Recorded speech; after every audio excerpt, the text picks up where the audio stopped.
जी नाजरीन, अस्सलाम वालेकुम। नाजरीन, ख़ित्ते में अहम डेवलपमेंट हो रही है, स्पेशली अफ़गानिस्तान और पाकिस्तान के दरमियान। गुज़िश्ता रोज़ जिस तरह मैंने पहले व्लॉग में कहा था कि अमरीकी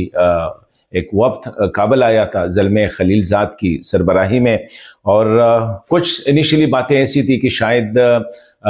अमेरिका कुछ डायरेक्ट और तालिबान के साथ कुछ बातचीत बागराम एयरबेस और असलहे के हवाले से। लेकिन इंटरेस्टिंग डेवलपमेंट तब हुई जब जो ही उनका तैयारा उड़ा काबुल से, पाकिस्तान अफ़गानिस्तान के लिए जो नुमाइंदा खसूसी है सादिक खान साहब, वो चले गए काबुल। इस वक्त वो काबुल में हैं। गालिब इम्कान क्या है, और जो खबर आई है कि ज़ल्मे खलीलज़ाद ने तालिबान के साथ कौन कौन सी बातें की हैं, वो मैं आपको बता रहा हूँ। दोहा एग्रीमेंट के हवाले से, बागराम एयरबेस के हैंड ओवर के हवाले से, असलहा की वापसी के हवाले से, ये सारी बातें हुई हैं। अभी सादिक खान चले गए तो लग तो ऐसा रहा है कि ये सब कुछ अचानक हुआ है, लेकिन जब ये हालात ख़राब हुए, पाकिस्तान और अफ़गानिस्तान के दरमियान जो ताल्लुकात, उसमें बहुत ज़्यादा बिगाड़ आया तोरखम के मामले के बाद, और स्पेशली जब बलूचिस्तान में जो जापर एक्सप्रेस का वाक़या हुआ, बनू कैंट पे हमला हुआ या दीगर चेक पोस्टों पे हमले हुए, तो उसके बाद पाकिस्तान में आवाज़ें कुछ ऐसी आने लगी जैसे कि अफ़गानिस्तान पे ये एयर स्ट्राइक्स करेंगे, अफ़गानिस्तान के अंदर जो है दहशतगर्दों के ठिकानों को टारगेट करेंगे। लेकिन उस वहाँ तक जाने से पहले गुड सेंस प्रिवेल, डिप्लोमेसी ने जो है इनिशिएटिव लिया। और एक और बात बताऊं कि ये जो दोहा जो एग्रीमेंट है, इनके दो आर्किटेक्ट है। असल आर्किटेक्ट जो इसका है वो सादिक खान साहब है, और उसके साथ ज़ल्मे खलीलज़ाद। इन दोनों ने मिल के, क्योंकि मेरे ख्याल में 60-70 से ज़्यादा विज़िट सादिक खान ने, जब ये दोहा एग्रीमेंट हो रहा था, जब भी कोई मसला आ जाता तो सादिक खान साहब उधर पहुंच जाते। तो ये है कि बातें हो रही है दो चीज़ों के हवाले से। एक तो अफ़गानिस्तान और अमेरिका की ताल्लुकात की रीसेटिंग हो रही है, और दूसरा पाकिस्तान और अफ़गानिस्तान की ताल्लुकात की रीसेटिंग हो रही है, जो बहुत अच्छी बात है। जो बातें सामने आई हैं, जिस तरह मैंने कल भी कहा था कि दो बागराम एयरबेस के हवाले से अमरीकी काफ़ी सीरियस हैं,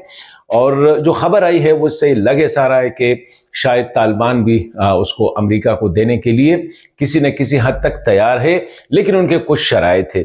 जो शराइत सामने आए हैं नॉन ऑफिशियल सोर्सेज से, अगर ये शराइत ठीक है तो मैं समझता हूँ कि ये अफ़गानिस्तान के लिए और इससे खित्ते के लिए अच्छी डेवलपमेंट होगी। इसमें पहली बात जो की है वो ये है कि इस रिपोर्ट के मुताबिक अफ़गानिस्तान पे जो सैंक्शंस है, इंटरनेशनल सैंक्शंस है, यानी जो पाबंदियां हैं, जो बंदेजें हैं, उन सबको हटाया जाएगा। ये एक मुतालबा सामने आया है। कतर जो है वो अफ़गानिस्तान में सरमाया गुजारी करेगा, सरमायाकारी करेगा, यानी कि बड़े पैमाने पर कोई और मुल्क नहीं बल्कि कतर अफ़गानिस्तान में सरमायाकारी करेगा। बागराम एयरपोर्ट अगर बेस अमरीकियों को दिया जाएगा, लेकिन अमरीका जो है बागराम एयरबेस तो उनके होगा, लेकिन वो अफ़गानिस्तान के अंदरूनी मामलात में कोई मुदाखलत नहीं करेगा। उनकी पॉलिसी क्या है, गवर्नेंस का स्ट्रक्चर क्या है, कौन क्या कर रहा है, इसमें अमरीका कोई मुदाखलत नहीं करेगा। इसी तरह पड़ोसियों के साथ जो अफ़गानिस्तान के ताल्लुकात है, जिस तरह ईरान है, ताजिकिस्तान, उज़्बेकिस्तान, चीन, इंडिया, पाकिस्तान, उसमें भी अमेरिका का कोई किरदार नहीं होगा। अमरीकी जो है अफ़गान फोर्सेस को ट्रेनिंग जो है वो अमरीकी देंगे। इसी तरह अमरीका कोई ऐसा काम नहीं करेगा जिससे अफ़गानिस्तान की पड़ोसी जो है उनके साथ उनके ताल्लुकात ख़राब हो, यानी अफ़गानिस्तान की सरजमीन से अमेरिका कोई ऐसा काम नहीं करेगा जिससे अफ़गानिस्तान पाकिस्तान को गिला हो, ईरान को गिला हो, चीन या सऊदी अरब को गिला हो। अब क्लियर कट बताया गया है कि अफ़गानिस्तान के लिए 4 ममालिक इंतहाई अहम है। ये बड़ी अच्छी डेवलपमेंट है। पहला पाकिस्तान, कतर, सऊदी अरब, चाइना। ये अफ़गानिस्तान की जो फॉरेन पॉलिसी है या अफ़गानिस्तान के लोगों के उनका जो झुकाव है, उनकी जो मोहब्बत है, इन 4 ममालिक के लिए वो खसूसी मोहब्बत रखते हैं। पाकिस्तान, कतर, सऊदी अरब, चीन वगैरह। तो अमेरिका कोई ऐसा काम नहीं करेगा बागराम एयरबेस से جس سے چین کے ساتھ افغانستان کے تعلقات متاثر ہو، جس سے پاکستان کے ساتھ افغانستان کے تعلقات متاثر ہو، جس سے چین کے ساتھ ہو، جس سے سعودی عرب یا قطر کے ساتھ ہو۔ یہ بنیادی باتیں ہوئی ہیں۔ ابھی اس کے ساتھ ساتھ افغانستان میں ٹیکنیکل اور جو سپورٹ ہوگا، فائنانشیل اینڈ ٹیکنیکل سپورٹ، وہ امریکہ پرووائڈ کرے گا۔ اسی حوالے سے جب صادق خان صاحب کا جو دورہ ہے، صادق خان صاحب ایک ایسی شخصیت ہے کہ جس کی افغانستان میں کافی، خواہ وہ مجاہدین ہے، خواہ وہ نادرن الائنس جو پرانا والا تھا، یا طالبان ہے، کیونکہ صادق خان نے انڈیویجولی اگر آپ دیکھیں تو اس نے ان لوگوں کی خدمت کی ہے۔ بڑے مشکل حالات میں جب نارتھ کے لوگ جو تھے ان کو مصیبت آئی، پاکستان لانا، پاکستان میں ان کے بچوں کو، فیملیز کو بسانا،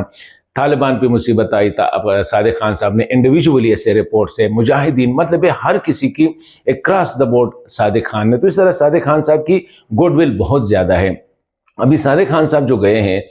وہ یہ ہے کہ افغانستان اور پاکستان کے درمیان جو تناؤ آیا ہے تعلقات میں، اس کی ری سیٹنگ کرنی ہے۔ مطلب یہ ہے کہ تعلقات کافی حد تک خراب ہو گئے ہیں، تو یہ انیشیٹو لیا گیا ہے کہ بجائے اس کے کہ پاکستان ایئر سٹرائکس کرے، اکراس دا بارڈر جو ہے اٹیکس کرے، اس سے بچنے کے لیے صادق خان صاحب نے یہ انیشیٹو لیا کہ وہ خود گئے ہیں، اور وہاں پہ نمبر 1 ایک تو بات یہ ہوگی کہ خلیل زاد صاحب کا جو دورہ ہے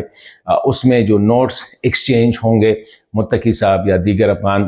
جو طالبان آفیشل ہے ان کے ساتھ، جو امریکہ کا جو ابھی جو ہو رہا ہے اسی حوالے سے نوٹ شیئرنگ ہوگی، پاکستان کا پرسپیکٹیو بھی سامنے آئے گا، کتنا ان پٹ ڈال سکتا ہے پاکستان، اور پھر افغانستان میں امن کے حوالے سے اور خطے میں امن کے حوالے سے افغانستان کیا کردار ادا کر سکتا ہے، پاکستان کیا کردار ادا کر سکتے ہیں، امریکہ کیا کردار ادا کر سکتا ہے۔ تو یہ ایک اچھی ڈیولپمنٹ ہے، اور میرے خیال میں اگر صادق خان صاحب گئے ہیں تو اس کا مطلب یہ ہے کہ کابل میں بھی اس کے لیے ماحول ہے کہ انہی حالات میں جب بالکل سارے جو سچویشن ہے وہ پوائنٹ آف نو ریٹرن پہ تھا، اسپیشلی جو تورخم پہ تقریباً 1 مہینہ جو حالات تھے اس میں لڑائی بھی ہو گئی، جو مطلب یہ ہے کہ اس میں افغانستان سائڈ پہ لوگ بھی مارے گئے، کہ پاکستان سائڈ پہ لوگ زخمی ہوئے، اور اتنے تعلقات خراب ہو گئے تھے کہ کابل اور اسلام آباد بالکل اس میں بات ہی نہیں کر رہے تھے، اور پھر مقامی جرگہ نے اس مسئلے کو ریزالو کیا۔ تو یہ ایک اچھی ڈیولپمنٹ ہو رہی ہے، اور صادق خان صاحب اور زلمے خلیل زاد کی کیمسٹری بھی کافی حد تک جو ہے نا ملتی جلتی ہے۔ ابھی خلیل زاد صاحب کے لیے بھی ایک بڑا اس وقت ایک ٹیسٹ کا ہے کہ ایک سائڈ پہ خلیل زاد صاحب، جس طرح میں نے پہلے کہا تھا کہ وہ بڑا انٹاگونسٹک رہا ہے پاکستان ملٹری اسٹیبلشمنٹ کے بارے میں، کرنٹ پولیٹیکل، کیونکہ وہ عمران خان کے لیے امریکہ میں ایز اے لابیسٹ بھی وہ کام کرتا ہے، تو اس وجہ سے ابھی دیکھنا یہ ہے کہ اگر تعلقات کی ری سیٹنگ ہو رہی ہے، اگر باگرام ایئر بیس امریکہ کے حوالے ہونے کی باتیں ہو رہی ہے، اگر امریکی اس پہ راضی ہو جائیں گے کہ ٹیکنیکل سپورٹ دیں گے، افغان فورسز کو ٹریننگ دیں گے، سینکشن کو ہٹایا جائے گا، کوئی ایسا کام نہیں کریں گے جس سے چین کے ساتھ افغانستان کے تعلقات خراب ہو، پاکستان، قطر، سعودی عرب کے ساتھ، کیونکہ یہ خصوصی جو ہے ان کی فورن پالیسی کا